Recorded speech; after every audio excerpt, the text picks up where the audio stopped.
Welcome, everyone. I'm on a mic because we do have people on Zoom, so this meeting is being recorded for everyone's legal disclosure reasons. My name is Matt Rubens. It's a pleasure to see you all tonight. For those of you who don't know me, I'm a trustee of Harbor Towers 2, and I chair the garage committee, but we're not going to be talking about garage redevelopment tonight. Tonight's a topic, that's a topic for a different day. I do want to extend a couple of thanks to, particularly for the Boston Harbor Hotel, to Stephen Johnson for hosting us. A big shout out for Suzanne for organizing this. She is absolutely fantastic. And for Joanne from the Harbor Tower side for coordinating. Also a big shout out to John Rogers, who's back there, for helping pull this all together. We do have a few electeds here in the room that we want to acknowledge. Unfortunately, some of them are on Zoom. They won't be able to say hello, but we just want to recognize. Let's see. I think Aaron Michlewitz, state rep, is maybe on the call. I hope so. We have our new Boston City Council president. Big round of applause for Ed Flynn in his new role. Thank you. Our newly elected state senator, Lydia Edwards, is here. So congratulations, Lydia. Great. John Romano from the mayor's office is also on. And we have another newly elected city councilor, Aaron Murphy. So congratulations. And I think it's important to recognize the gravity of the moment that we are living through right now. And it's great to have such an august group joining us to hear the congressman in a moment. Why is Wharf District Council resiliency and Harbor Towers resiliency so important? We are in a neighborhood, we have 30,000 people who call this place home. We have 50,000 people who work here. We have 850 buildings that are directly in the flood zone. We have major cultural institutions. Our friends from the New England Aquarium are here, an anchor to this great neighborhood. We are in front of critical infrastructure. The central artery runs right through our zone. The MBTA, the blue line, is subject to constant flooding. So for us who live and work here, climate change is not some theoretical exercise. It is here today. As recently as last weekend, there was water during a regular run-of-the-mill nor'easter, 2 feet of water up on the Harbor Walk. Long Wharf was inundated. Those of you who were here back in 2018 remember Harbor Towers ourselves, we had a near-death experience when the water came about 6 inches from entering our lobby. So this is not a fictitious exercise. Something needs to be done now. Now, retreat is not an option. And the question I think what we want to discuss tonight is, what can we do about it? So Harbor Towers, I can tell you, we'll be investing about $10 million to waterproof our own building. But we can't do anything to the left of us, to the right of us, or behind us. Now, we are working very closely with the rest of the Wharf District Council, and I want to recognize Mark and Rose Wharf, and again, the aquarium, and I don't know if there are folks in the Chaffaro Company here who are partnering together to spearhead the Wharf District Council Climate Resiliency Task Force. Our first task, and we want to thank in particular Representative Michlewitz for granting us our seed capital of $250,000. We understand the check is still in the mail, but it's here to fund a study which will allow us to really do the first step towards evaluating what a district-wide solution really looks like. But it's not going to be cheap. It's going to be on the order of hundreds of millions of dollars potentially, but the benefits are also substantial. As recently as 2018, the Climate Ready Boston plan was released. And in that plan, it said that a flood of a material size would cause something like $1.4 billion of just physical damage, not to mention the disruption to work and life and potentially even loss of life. So what we're talking about are not insignificant dollars, but they're pennies on the dollar compared to what the impact of a major flood in the zone would be. So while these investments are a good start, we want to recognize that it's going to be a partnership of local residents and owners, the city, the state, who's already stepped up with a contribution, and ultimately the federal government as well. So we want to turn to and invite the congressman up here. I want to share one final thought before we do that. I want to recognize the ancient Chinese proverb that some of you may be familiar with, that goes, the best time to plant a tree was 20 years ago. The second best time is today. So let's not let this moment pass, and let's use this as a springboard for future collaboration so we can solve the problem that we know is coming. So with that, let me turn it over to Congressman Stephen J. Lynch, and I have a few words to share. He has served in Congress since 2021. He's represented our district since 2013. He did, as he will tell you, start as an iron worker and played that role for about 18 years. And he was the youngest president of the Ironworkers Union. Along the way, he earned a couple of degrees, a law degree and a Master of Public Policy from Kennedy School. He became a public servant in 1994 when he served in the State House and then in the State Senate. And he's been a great member of Congress for the past 20 years. Importantly, he's currently serving on three and leads as leadership roles in three key committees. One is financial services, obviously very important to our district. The other is oversight and reform, a topic which is near and dear to a lot of our hearts. But most important, relevant to our conversation today, transportation and infrastructure. So with that, please give a warm welcome to Congressman Stephen J. Lynch.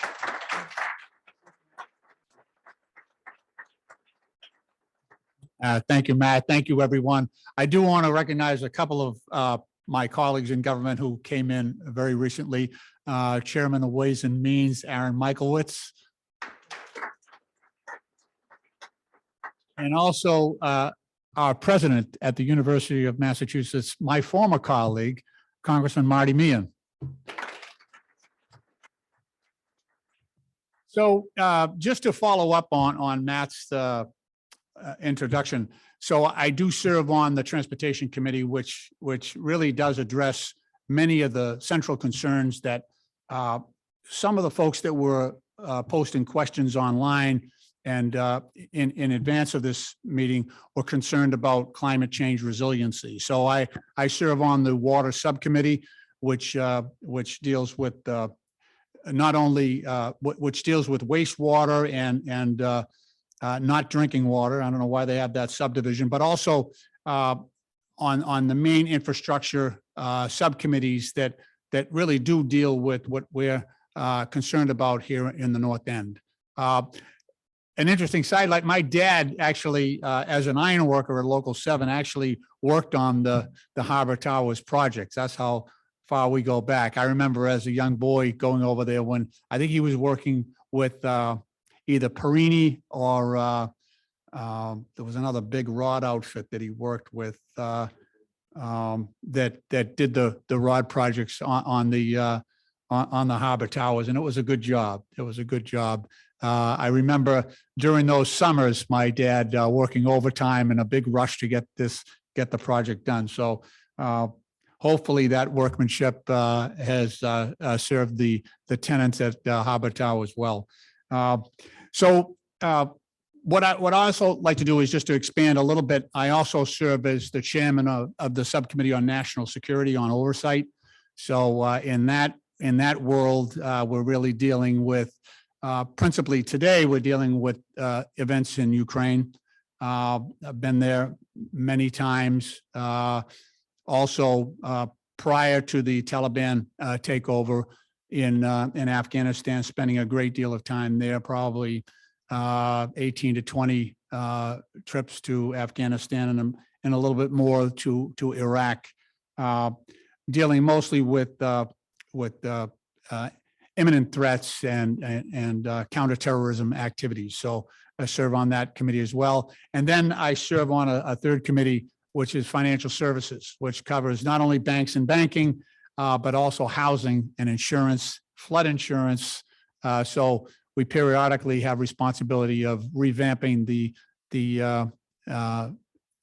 flood maps and flood relief legislation in Congress. So we're in the midst of that already. I do want to leave ample time for questions, but I do want to give you some good news, and that is that in the recent round of legislation that we've passed in the House and Senate, signed by President Biden, we have been able to steer resources to those areas that you are most concerned about, based on the questions that we got in advance of this meeting. So in total, we passed in the water and infrastructure, the Infrastructure Investment and Jobs Act, about $1.2 trillion to try to catch up with the maintenance of older infrastructure, especially in our part of the country, but also to incorporate in the new infrastructure the climate change resiliency aspects that must be addressed. We know from our own personal experience, and I was talking with the Board of Trustees for both towers before this meeting, and we remarked on how even in our lifetimes, the storm surges and climate change that we're witnessing ourselves within our own lifetimes is extremely significant and worrying. I want to give great thanks to my former colleague in the House and our former mayor, Mayor Marty Walsh, who I thought did a fantastic job back in 2017 and 2018, remapping the city of Boston with an eye towards climate change resiliency and the threats that we face. And if you haven't seen that exhibit, he did a wonderful job on the vignette that he put together, basically showing how the city of Boston had been created largely by fill, and that if the current increase in sea level continues, the sea will obviously try to reclaim a lot of that land. So it should create that urgency in us all to make sure that we adapt to that new reality, but also put the resources together between the local municipal effort, the state effort, and the federal effort. And I'm happy to say that right now, both with Mayor Wu and with Governor Baker, that they have had an important role in terms of dedicating where the resources are going to protect both the city of Boston and the entire Massachusetts coastline. Just by way of further introduction, so I represent 21 towns and 3 cities. I represent Boston, a significant part of it. Congresswoman Presley represents the other part. But I represent the coastline all the way from the north end of Boston, where we stand right now, all the way down to Situate. So you can appreciate the impact that climate change has on my district. And we've been keenly attentive to make sure that the resources are there to address the encroachment and threat that the rise in sea level presents to all of our communities. So in addition, I have to say that we've got serious concerns as well from some of the riverine impacts in communities like Bridgewater that I represent, East Bridgewater, West Bridgewater, Avon. So, I represent Brockton, I represent Quincy, and there are no communities in my district that don't have some form or fashion of climate change threat to the vitality of and to the public safety of those communities. So, we are working on that diligently. We have about $100 billion in the most recent round of funding that came out to try to address some of the climate change impacts in the short term. We have a total of, as I said before, 1.2 trillion that came out in infrastructure, but a lot of that is geared towards rapid transit that has been defunded or inadequately funded over the past 2 decades. So I had a conversation with Steve Poftak, who runs the MBTA, yesterday, and he is just rolling out. I think, I don't want to step on his announcement, but I think tomorrow he will announce $500 million, the first tranche of money that's going out to address some of our long-term MBTA needs. One part of which was part of the transportation bill that I was involved with. I had a standalone bill that was called the Clean Buses for Every City Act, which originally allocated about $8 billion to convert a lot of our bus fleets to electric buses. I'm happy to say that one of the ribbon cuttings we're about to do in Quincy will be an electric bus facility that I think there's 34 million in addition that we got through that recent legislation that allowed that to take place. So it'll take some time as we retire some of the old diesel buses and put in electric buses. This is all part of our, holistic approach to climate change. Get rid of some of these old diesel, gas guzzling vehicles. One of the other chief bills that I had, I used to be the chair of the postal subcommittee. I put in a bill for electrifying the entire postal fleet in our country, which is the second largest vehicle fleet that we have in the country. So Department of Defense has the largest, but the United States Postal Service has the second largest motorized fleet in the country, 287,000 vehicles. So it will require a complete removal of those gas guzzling and mostly diesel, some very, very old fleets across the country.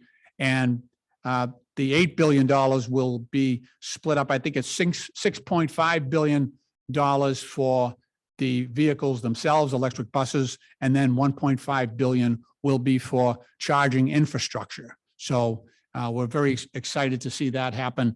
And there are also grants and loans to private entities to upgrade their systems as well. So I do know that I also spoke to Lisa Whelan, the head of Massport, and I know that in their new configuration, they're looking at making that switch over to electric vehicles, and in their garages at the airport and in the Port of Boston, also providing an ample number of electric vehicle charging station to accommodate that change. There's a lot happening in Congress, but I have a feeling that it would be, rather than try to run the whole landscape of things, I wonder if it might be better to allow some of you to ask questions, and I'll do my best to answer them. So, Mark. Thank you, Congressman. The way we've set this up, we don't have the ability for people to put their questions in live through Zoom. So we've asked people to send a number of questions to us in advance. And one of them that all that you talked about is very important to us, so I don't want to take any of that away. We feel very fortunate that we live in a place where our real estate is luxurious, frankly. But there are many people, and we are very concerned about those in our community who do not have that same opportunity.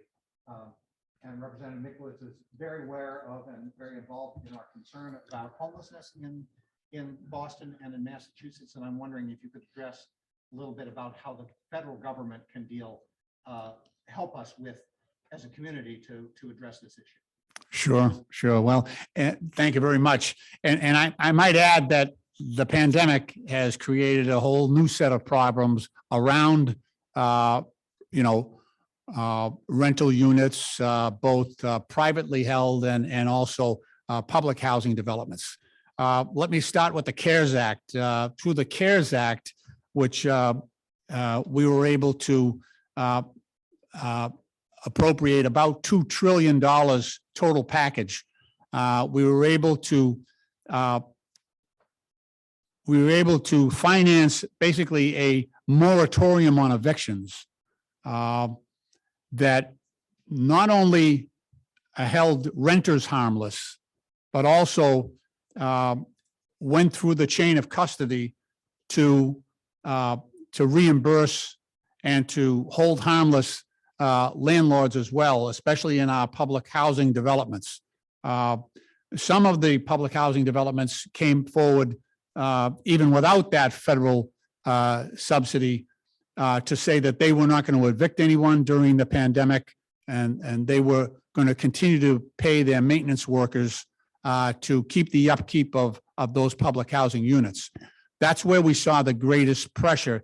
And unfortunately, we saw a much higher incidence in COVID infections and disease in some of our public housing developments. I actually grew up in the Old Colony housing development in South Boston. Now it's called the Lynch Homes at Old Colony, named after Martin Walsh. Named by Martin Walsh after my mom, who actually started the first public library in the housing projects back in the day. But we've been able to hold the line on any evictions out of public housing. We've also been able to subsidize the operators of that public housing, the local housing authorities, not only in the greater Boston area, but across the country, in a way that preserved the homes for millions of people in the country. Right now, we've got a bill before the Senate. We passed a bill called Housing is Infrastructure. And I actually sit on the committee with Maxine Waters from California, who's the lead advocate on a lot of our affordable housing initiatives. But that would provide $600 billion over 10 years to rebuild some of the older housing developments in our country, which are mostly in the eastern part of the country, but also, again, recognizing the need for upgrading a lot of the existing housing, but also, even in that context, recognizing the threat of climate change and making sure that the housing that we build, and I think the perfect example is the Mary Ellen McCormick housing development in South Boston, right on the water, that will have to be rebuilt in a new and different way because of the threat. It is at sea level at high tide. So we're rebuilding the Moakley Park and the Carson Beach area in that area, just to try to prevent any diminishment of the public safety and the resiliency of that development as it gets built. So we've got a lot of work to do there. I've got a great relationship with the Army Corps of Engineers. They're from the north end all the way down to Situate. They've been terrific in terms of responding. We've got an eye out for this weekend. I understand that Saturday is going to be an important day, so we'll keep a close eye on things. Unfortunately, it does indicate that the high tide, the confluence of the storm surge and high tide may occur around the same time. So we've got to be really watchful. And I'll be keeping an eye on the north end, but also in Hull, the town of Hull, and also in Situate, which are right in the storm's path. So the resources are there. Like I said, the way we put out a lot of the $1.2 trillion on climate change resiliency money and on infrastructure money was to try to give each state the discretion on where they felt the greatest priorities were. So when we gave the $12.5 billion to the state, we recognized the leadership of Aaron Michlewitz and John Rogers and Ron Mariano in the state legislature and Karen Spilka. But we also recognized the priority that the governor may have. Fortunately for us, I sat down with all the parties concerned, and for 99% of it, everyone had the same priorities. It was pretty easy. There were a few that had a little difference on timing. They wanted their project done first versus third or fourth. But and we also had some major regional projects like the rebuilding of the Bourne and the Sagamore bridges going over the canal down the Cape, which is really as I said, a state and regional project.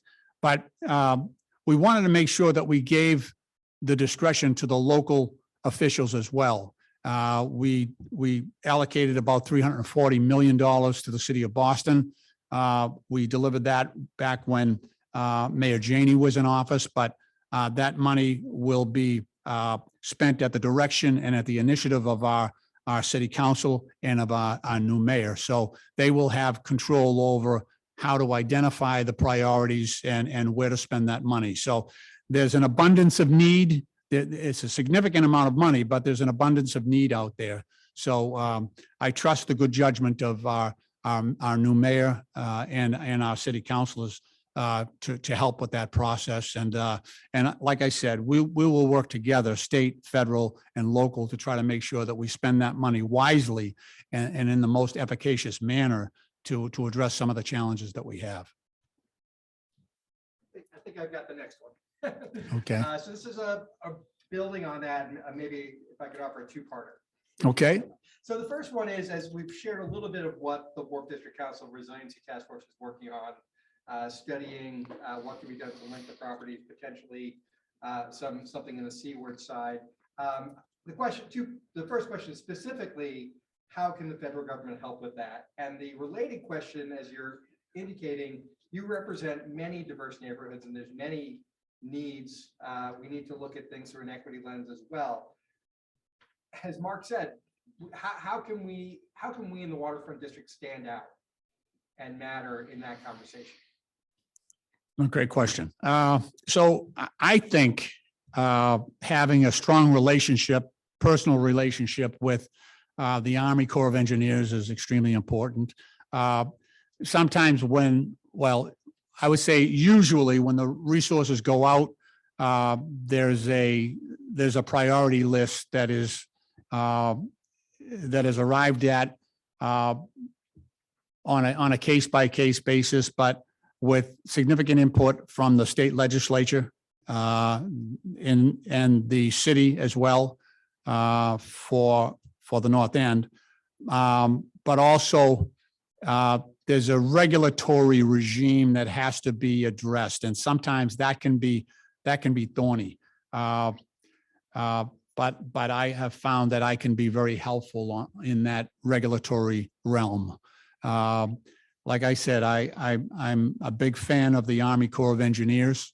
They've done magnificent work. They've helped me in some really, really tough situations with 21E sites where we've had, significant longstanding environmental issues, and they've with proper funding, they've really tried to listen to the local residents and spend their resources accordingly to protect as many people as possible and to eliminate those risks and those dangers that may be apparent because of the rapid rate of climate change and undermining of some of this older infrastructure. So I would say, we could schedule a series of meetings with either the executive board, but bring in some of the regulatory players here and also the Army Corps of Engineers, just to let, and the Coast Guard. This is you've got some critical infrastructure here that's very, very important. You've got a very densely settled population. So it presents a unique set of challenges, but it really is the gateway, I think, or let's call it the front line of defense for a lot of other communities in the city, a lot of different parts of the city. It could be a sluiceway in some respects to protecting the city at large. So I would say just building those relationships and making our federal regulators and some of our federal agencies make sure MEMA and FEMA are at the table. I'm trying to think who else. I've found PHMSA has been very, very good. The Pipeline Hazardous Materials Administration, because a lot of times when coastal infrastructure is compromised, there's a pipeline or some other source of industrial pollutant that might be exposed. We're dealing with that situation right now with the compressor station down in Weymouth, and also there's a pipeline in West Roxbury that we've been struggling with as well that I think presents a danger to the local community as well. So building those relationships with the federal regulators, state regulators as well. A good partner has been Bill Galvin, our Secretary of State. He pays attention. He's terrific. He's a frequent flyer to my committee. I bring him in as a national expert on some of our issues. So he's been a real treasure, and I think has done a wonderful job on behalf of the Commonwealth. So, and we've got some longtime state regulators who are really, I think, experts in the field and at the top of their game here in Massachusetts. And as well, we've got a community that's got a heightened awareness of the importance of climate change resiliency. So I think there's a good way to get all those parties together and create an ongoing dialogue. And that will help us too, because some of the grants are going to be competitive grants, and there'll be rounds, successive rounds. And it isn't always winning the first round. But I tell people, and we just did a project out in Walpole where we were denied on the first round, but there's value in getting a no, because they don't want to say no to me twice. So the second round we got it, but it was only the presence and the preparation that we did in round one that got us the grant and the participation in the second round. So, I guess, part of it is the squeaky wheel gets the grease, but you really have to do your homework on some of this, some of these grant applications and proposals. And obviously the city will have a lot to say with that, about that as well, because they'll be part of the, presenting team, if you will, to access some of the grant money, some of the low interest loan money that might be available. Yeah. Congressman, that's great. And I think the offer to have the Corps of Engineers and some of these other folks involved in what we're doing as a volunteer group and professionalizing that a little bit would be very much welcome. I'm sure you get a lot of heads nodding on that. One of the questions that we have really has to do with electricity and the fact that there are many communities in the area that are now requiring all future development to be strictly electric. And you're talking about the buses being electric, and we all think that's great. We've actually been here before. And the question is there going to be enough capacity in the system, and is there a role for a larger perspective on how to make sure that this form of energy delivery is going to actually be there when we need it? Yeah, that is a great question. So my colleague, former U.S. Congressman Joe Kennedy, was our person on energy and commerce, and so we had long discussions about this. And I do know that President Obama and President Trump and now President Biden have all taken the approach of an all of the above sort of approach to energy needs. As you know, with the Plymouth Powerhouse going offline, that represented about 17% of our power supply. However, with the increased capacity in renewables that we're seeing across the state, with some of the Canadian, the potential that some of the Canadian power projects may provide, although we're getting heavy resistance on some of the power lines coming down through New Hampshire and Vermont, especially, Maine and New Hampshire. We're having a real battle about that in terms of even trying to redirect relatively clean, renewable hydroelectric power into the city of Boston and to the heavily populated parts of the East Coast. So we're still working at it. I think that's probably one of our main efforts in terms of increasing our capacity. I think also we have an older power grid. And so we have I think some of the technology that we're seeing coming out right now, Tesla, and I'm not talking about the automobile, but Tesla's battery capacity has increased enormously over the past 3 years. They're saying that will make wind power, a wind turbine, the big drain on wind power was really the ability to store it and use it when you need it. there was a huge dissipation rate between generating that power, that wind power, and then using it. But because of the new efficiencies of some of this battery technology that Tesla has engineered, it's really solving that in a big way. So we're much more hopeful that some of our renewables will be much more productive to try to replace the loss of coal and oil and some of the fossil fuel that we need to see diminished. Yeah. Matt? All right, I think this one's me. So you mentioned the funding for the MBTA, which we appreciate, but traffic is probably, after climate change, homelessness, probably the biggest complaint here. So is there anything specifically that the federal government can do to help alleviate this? Well, yeah, I think that the $12.5 billion is a huge help. I think that's the most we've been able to do in about 50 years in current dollars. Yeah, I think that we have old infrastructure.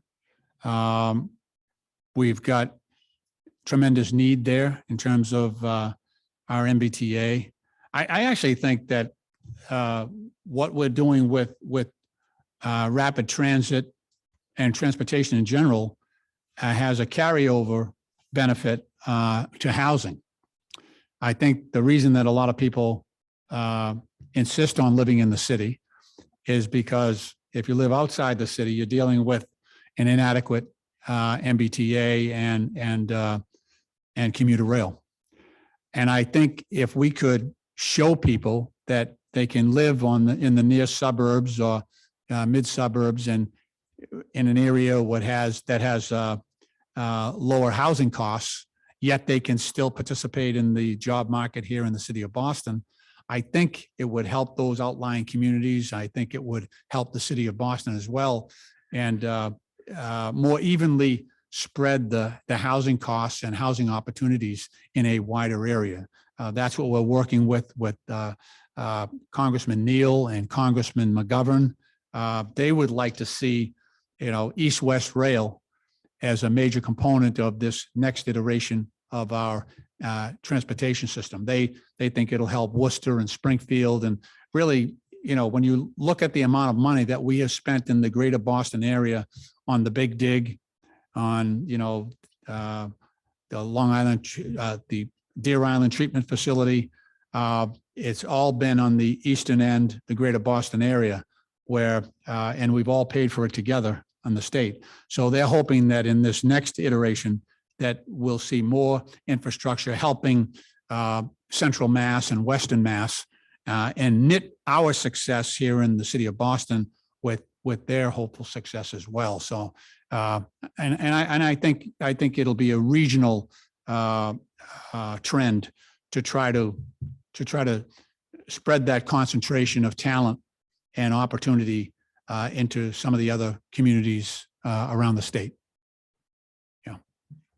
Thank you. I think we have time. We'll probably do two more questions, and then Representative Michlewitz and Senator Edwards might want to be able to speak for a minute, I think, if I'm not mistaken.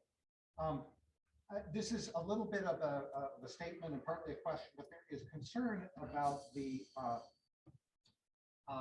capacity of the existing emergency network to deal with the concerns that we have, and we're wondering how the federal government can work more closely with the state and local entities to make sure that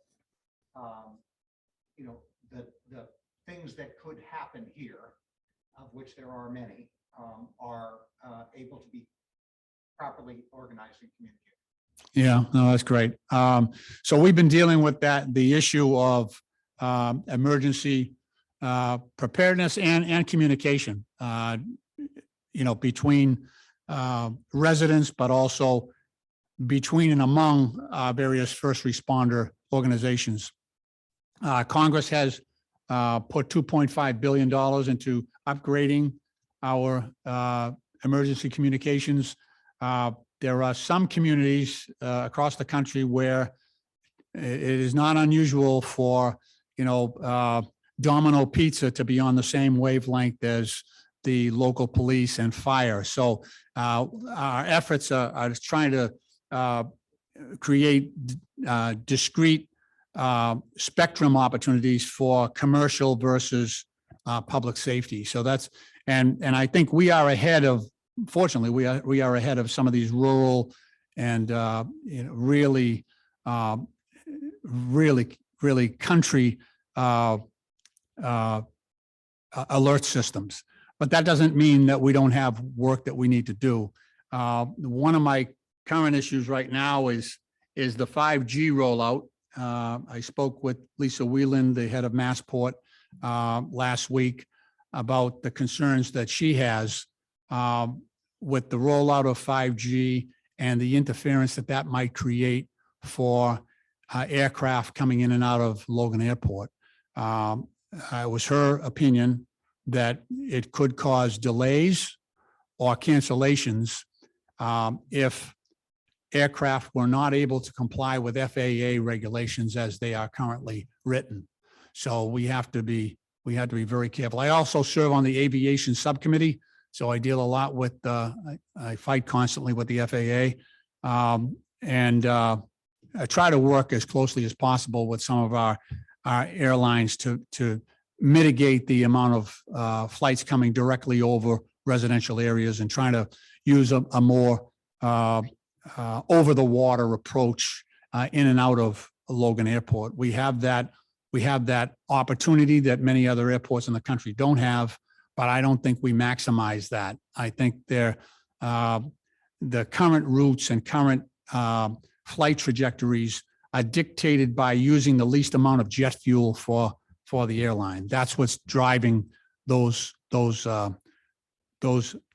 vectors. So we're trying to force the airlines to use maximum over the water approaches in and out of Logan to spare the impact on local residents. But it's a work in progress, trying to make sure FEMA, MEMA, and our local first responders have the ability to respond quickly to any emergency. But again, it's going to take a while to get some of this new infrastructure rolled out. And much of it is in, because so many communities are in a different place, a lot of it is a grant program, so that if Boston feels their communications are inadequate, then their first responders will be able to apply for those for the monies to upgrade their system. But if you look around our area, you have a real diversity of and disparity of needs. Some communities are right up to speed and have a robust system. Others not so much. So we've got to. I think the grant system does allow us to focus on areas that need the greatest improvements. So that's the approach we'll take. So final question. We've been asking you for a lot. I want to paraphrase another great Massachusetts resident. What can we do for our country? What can we as citizens do to get more involved and engaged to protect the neighborhood, protect the city of Boston, the state, and the country? Well, thank you for that. I'd say you're already doing it in a very real way. You've got great attendance, and I understand, the onset of the pandemic hasn't diminished. It's probably increased your participation with people, taking part, in neighborhood issues. So let me congratulate you on that. You seem very well organized, and if based on the questions that we got, Suzanne and others steered to us. Obviously, we're limited by time on what we can address here tonight, but I thought people are very well informed and interested and committed to their neighborhood and to their city and to their state and their country. So, it's all about good citizenship, and I appreciate that. And I consider myself lucky to be able to represent the North End neighborhood. I think that, you know, I mean, you know, the basics. You want to be registered to vote. You want to speak out. I would say at this moment in our country's history, I think it's really, really important. Let me put it this way.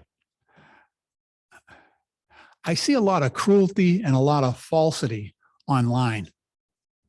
Things that are just not true. They're just not true.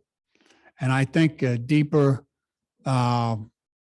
inquiry on the part of our citizenry would help our country. Sometimes I worry about my country. I really do. The attacks on January 6th, I was there. You know, and I saw the crowds chasing Republican members who now, and I don't want to get political, but now deny that happened or say it was just a tourist visit gone wrong. You know, so it's tough. And I see a lot of my colleagues leaving in the United States Congress. They're leaving. They don't want to do this anymore. I don't understand that. You know, I think I'm the luckiest guy in the world to be able to, you know, I grew up in the housing projects, very, very, very humble beginnings, you know. My dad used to say, we had to save up to be poor, you know. That was, you know, so to be where I am right now, to have the wonderful opportunity I have to represent you and the other 21 towns and 3 cities that I represent, that's a blessing. It's the proudest thing I will ever do in my lifetime. I won't do it forever, but I just realized this is a really important time in our country's history. We're really, you know, I spent a lot of time overseas because of my committee assignments. And, you know, I just think it's important that America stand fast to her ideals and, you know, we won't export democracy through the Defense Department, but we will through our commitments to institutions like NATO and like the UN and just trying to be a good neighbor and a good ally and standing for the ideals that this country has always stood for. I think we're at risk of losing some of that. And, you know, I just think that it's very, very important right down to every citizen to really understand what is true and what is not. And unfortunately, lately, you've got to dig a little bit deeper to get to the truth of the matter. So I think if I would have any suggestions to people in general, what can we do better? I think it would help this country enormously if we all had the same set of facts and we're dealing with the same set of reality. That has always unified us in the past, and I think it will do so again in the future. But with that, I just want to thank you for your kindness in inviting me. I can't wait till we can come back here, maybe a little warmer weather and maybe a bigger crowd in person and spend a little bit more time and maybe have some refreshments or something like that. But I do want to thank Suzanne and Mark and Matt and the board for and the Wharf Council, as well as Harbor Towers for welcoming me. And I look very much forward to doing this once again. Thank you.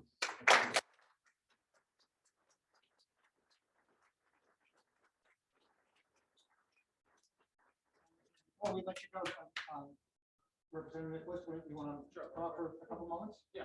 I want to stay. Great, thanks. And I'm gonna, Council Edwards, or now Senator Edwards, and still Council Edwards, is joining us via Zoom, so I'm gonna patch her in real quick on the phone. But I did want to just come by. Apologies for not being able to have better technology. No, that's okay. We're making it up as we go along in a lot of cases in this world. I do want to acknowledge, oh, I'm gonna turn that down first. Okay. I do want to acknowledge Councilor Louisiane, Ruth C. Louisiane, who's here as well. And just give a brief update of what we've been working on in the House, and Lydia can talk about the Senate, although I think she's been there for basically one day now. This day was her first session. But we are in the midst of getting the budget process starting. As you may have read today, first he gave his state of the state. The governor gave his final state of the Commonwealth address last night, filed his final budget as a governor for the FY23 upcoming cycle. We are in Ways and Means going to start the budget process in the next week or two. We're going to start going through, combing through that, and then ended up, the goal is to file something in April from the House side, send it over to the Senate to try to have them do it in May and get it to the governor before the fiscal year starts July 1st. But yeah, today is actually kind of the beginning of that. So I don't know how excited I am because it's like back to the grindstone on that discussion. But we are in really a much better shape fiscally than anyone could ever imagine. And I do want to give Congressman Lynch and his colleagues in the federal government all the credit in the world for keeping us stable. What I keep saying, stable in unstable times. From a fiscal standpoint, we were able to weather a lot of storms over the last couple of years from the state's perspective, but we wouldn't be able to do that without the leadership from Congress and from everyone down in Washington to be able to make sure that we had financial assistance when it came to housing, when it came to substance abuse treatment, things that were really impacted during COVID. We as a state would have had a hard time financially being able to maintain that when revenues were shrinking because people were isolated and there was challenges related to that. So we are in fact, to give it a kind of a perspective from a discretionary spending standpoint, for when we were starting FY22 process, which was a year ago from this around this time, we were coming up with a consensus revenue number. We came up with about $30 billion in discretionary spending, which was a little bit smaller than FY21. Because we were being conservative at the time. If you go back a year ago at this point in time, the vaccines were just starting to get rolled out. Things were not really moving yet. Things didn't really start moving till the spring. And the idea of where we are today is kind of remarkable. When we just did this consensus revenue for FY23, we're at $37 billion in agreement. And that's not just Democrats spending, that's fiscally decided between the House, the Senate, and the administration. So it's a bipartisan discussion, a bipartisan agreement, and it just shows you the growth that where we're standing in terms of a financial aspect as the Commonwealth. So I'm very proud of the kind of the work that we have done over the years to kind of keep this stable in that time during that period, and looking forward to hopefully having a good budget cycle upcoming in the next couple of months here. We're also doing the House is working on a bill that the Senate passed a couple of months ago on voting reforms. To the Congressman's point, what's one thing that is the most important thing to do to make sure we uphold our values here, and not just this area, but in the state, but in the country, is to make sure that everyone has access to the ballot box as much as possible. The crux of the main piece of what we're voting on tomorrow, and there are a number of amendments, but is codifying vote by mail, making it permanent in the Commonwealth of Massachusetts. It was something, yeah, thank you. I think we can all value it and deem it a success in how the 2020 election went down, especially in Massachusetts. We had zero issues in terms of fraud or any types of problematic issues that some folks will bring up when this discussion comes up. We're also doing early voting and codifying early voting and making sure that's permanent in the books going forward for not just general elections, but for state elections as well, state primaries as well. Different time periods for each. I think we're expanding it a little bit more for general elections, but you will be able to go to a ballot box early as well. So we're making the access to the ballot box to the point where we were proud of the numbers that came out in the 2020 election. During the primary, we had the highest turnout in state primary history in 2020. We also had the highest general turnout in history. Some would say someone that was on the ballot might have been part of that, why that general election was so interesting, or people had interest in it. But there was also, but I think the fact that the state primary was as high as it was shows you that this system that we provided in 2020 works, and we should do it going forward. There's also another bunch of other little reforms that is in there that we're working on, and we have an amendment process that we're going through tomorrow. So that's something that's immediate. We're also doing, things related to offshore wind codification and expansion. We want to make sure that our state, and working with the federal government as well, is that we're competitive with the New Yorks of the world and the Connecticut's in terms of making sure that we provide this opportunity for clean energy, opportunities for jobs, and just making sure that we are one of the hubs of that area in this Commonwealth, and we are working on that issue as well. It's a whole host of other ones I can go into, but I know time is short, and I appreciate the opportunity just to say hello. I'm going to try to patch in Councilor Edwards and see if that will work. Yeah, I'm going to hold Lydia here. Yes, can you hear me? Oh, there's a little bit of an echo, but you know what?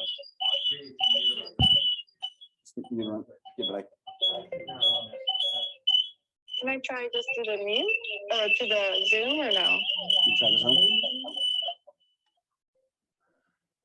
Does this work? Can people hear me? Only on the Zoom, right? Hold on. Hold on 1 second. Does this work?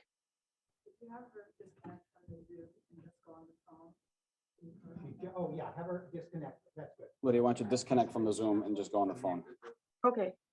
or mute this? You there? Try now. Hello? I'm here. I'm Okay. here. Great. Why don't we try it this way? Go. Okay. Does that work? Come here. Try it now. Hello? Ah, great. Go. Good.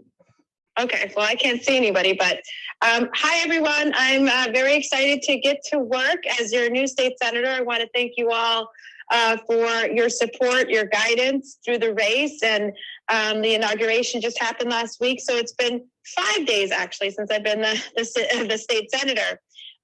Already, though, I want to say in this moment, talking specifically about infrastructure and planning and our waterfront and our future, I'm very excited that the mayor has pulled us out of the municipal harbor plan and put us in a position I feel, and what I feel is one of the biggest opportunities we've had, honestly, to get to planning a sustainable, equitable waterfront for generations to come.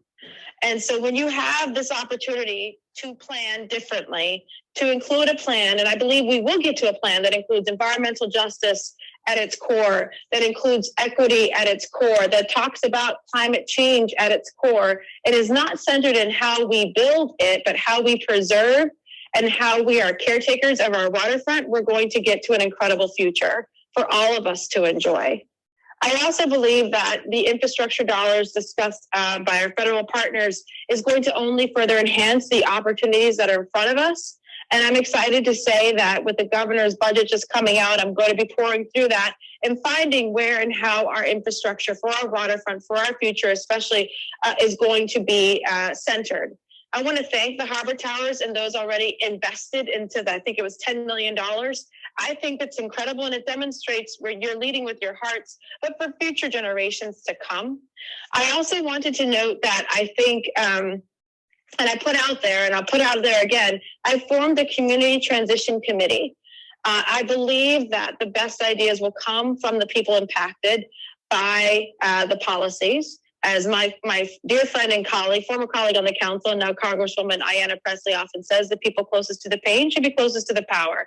And so this transitionary committee is on very different issues. It could be recovery, addiction, environmental justice, so on and so forth. But I'm asking that you, my now constituents, will be willing to educate me, be willing to talk to me about the bills that you're interested in, and also talk to me about the forms of advocacy. I believe this is it takes a village, it takes grassroots, it takes a lot to really move, not just legislation, but to move us toward a future that's more equitable, where all of us feel we have a seat at the table. I'm just, so I put that out there, and if you're interested in serving in whatever area you're interested in, we have from housing to recovery to environmental justice, to jobs and labor, COVID, all of those different issues, or all, individually or all of them, you can write to info@lydiaedwards.org, just with your name, where you live, if you're Boston or Revere, Winthrop, because, you know, we have 4 cities right now. And then the areas that you're interested in talking about. What I intend then to do is break it up into different groups, and we'll be taking the parts of the budget that deal with that group with us, and we'll be discussing the budget. But also, there's certain bills I'm sure some of you are already interested in. And then in general, ideas and thoughts about leadership and advocacy at the state level and the regional perspective that I said I would bring when I was running to be your state senator. So I'm just beyond excited to get to work. I'm excited to amplify the voices of the individuals, not just for you, but for a lot of people in different languages. And I wanted to say already, I have to say, not congrats, but thank you to Chairman Michlewitz. He's been an incredible partner already. Just a text message and orientation and making sure that we're in lockstep and understanding how we can amplify each other's roles. And I also want to say the same thing to my city council president, at least for the next 2.5 months, to Councilor Flynn. Not only a dear friend, but if you saw him today and having to deal with protesters, you would see that he was an incredible leader, a quick thinker, and made sure that not only did we was the council protected, but that we continued council business almost in lockstep and immediately. So I can't tell if you're bored or not, because I can't see anybody, but I just want to say thank you for this opportunity. And I, of course, will be coming back on a regular basis. Thank you. All right, that was a first for me, holding a phone like that. But so thank you all. Just appreciate the opportunity to speak, and thank you for continued advocacy, and thank you to all the people that were on Zoom that were patient and gave us a chance to say a few words. So thank you. Appreciate it.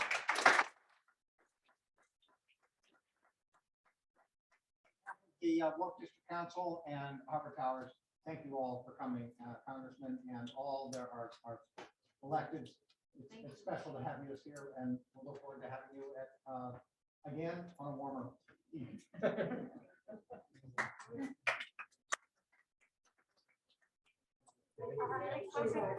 are you? I'm good.